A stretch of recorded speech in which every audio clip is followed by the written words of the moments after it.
everyone. IceFlame1019 here from the Derp Squadron, and I'm here for some E3 2016 reactions. So, let's get into it. Today was EA and Bethesda. Not really my cup of tea, but there were a few gems from it. So, let's go back into the recaps. So there's this little gem that popped up around the time that I woke up. I apologize for the low quality, my internet is not complying at all. But we have Fae, which is a game that uses the sounds of nature, basically. The interconnectivity between everything. And you use these sounds to commune basically with nature and progress through the levels and discover more. And then you have these villains, the silent ones, I guess. Their job, it seems, is to go around and silence everything, and your job is to avoid them and to try to beat them back, it looks like. You can do that using the environment, like these things. Now my question is, as beautiful as this game looks, what all is there to it? It's a cute little critter. And that is Fae. I'll give my thoughts on it later. And then there was the Star Wars segment, which I'm going to quiet down because it's a little loud. Now this segment got me amped up because Star Wars was a big part of my childhood.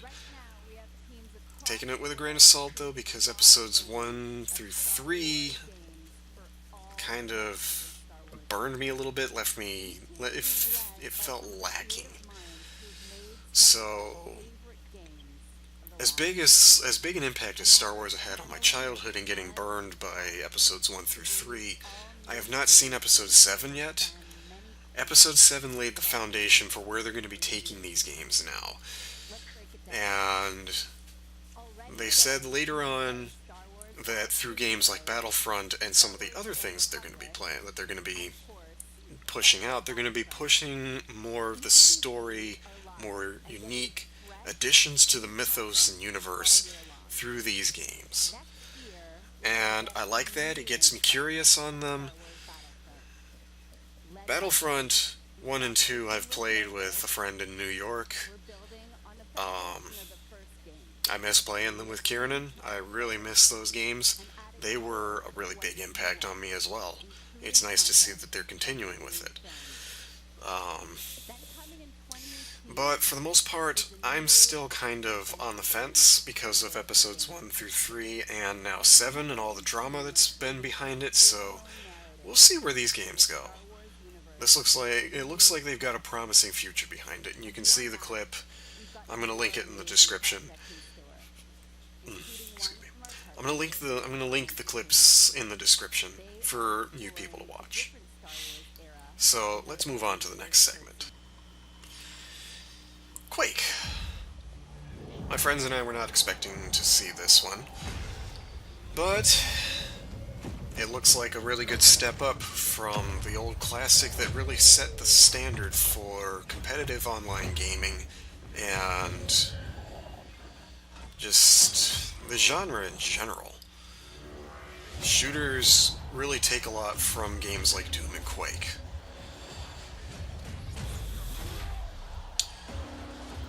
So it's interesting to see how far these are taking the old classics. It's nice to see that the old classics are being honored and revisited. I myself am not big into these, so I don't have much of an opinion beyond that. So I'll be moving to the next one. So there's Fallout 4. Fallout 4 has been out for, about a year? And now they're pushing out a big new content edition. And this looks cool.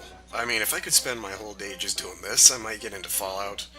But it's a little bit of a hefty price tag just to be doing conveyor belts and track kits and funny stuff like this.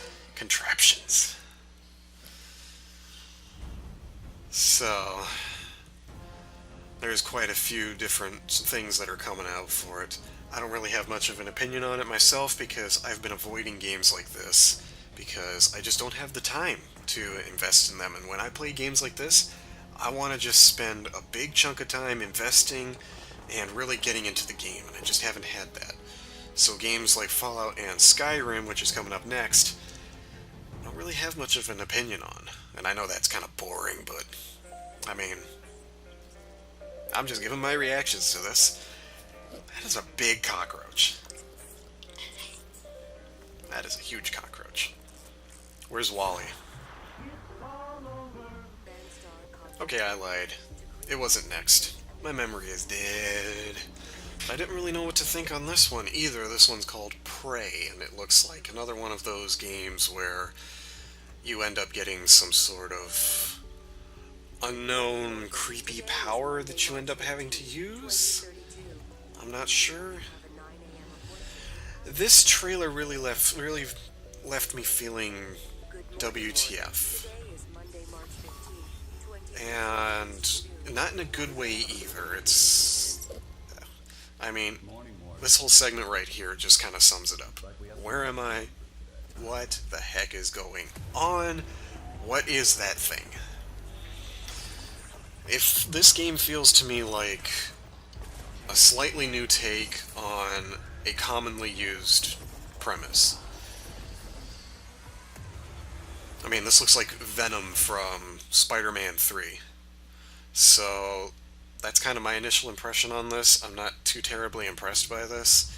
I don't know what's going on. This looks like a Matrix gig right here. But, we'll see. I mean, initial impressions are one thing, but the actual practice of the game is another. So, we'll be seeing where this goes. Game is Prey. Definitely not preying on my game instincts, though. Sorry. Doom has barely even been out for a month, I think. It's been about a month and a half. I've seen Markiplier play it, and though these games are not my cup of tea, they're already going into big story expansions and modding capacity, and it feels to me like they succeeded. They went on a mission to breathe new life into an old classic that really set the standard for certain games, and they took it and flew with it. It is really well done. The ending of the game really left it open, and now we've got this. An opening for the modding community, new stuff to be introduced. I'm really looking forward to the YouTubing on this.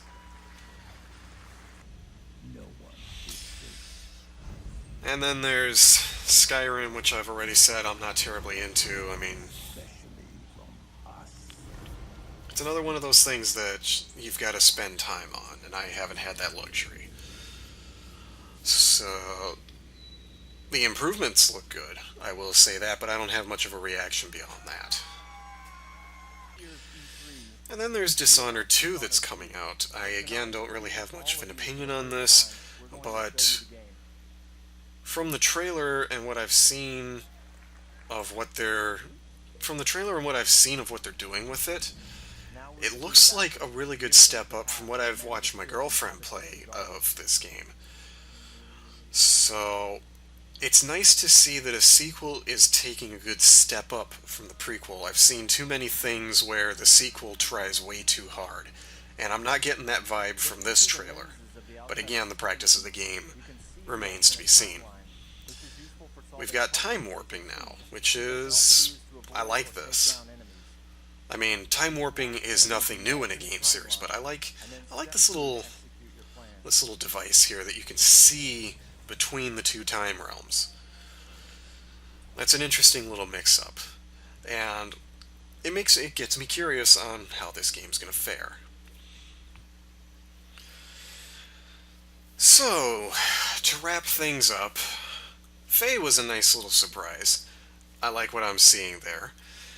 I'm probably going to go back later and do some watching when my net's a little more stable and get some more reactions on some other stuff. I heard that Riders of Icarus was released, but I was scrubbing back and forth and couldn't get that to load up in the stream for some reason.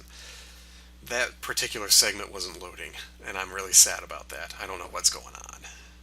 Tech just doesn't like me.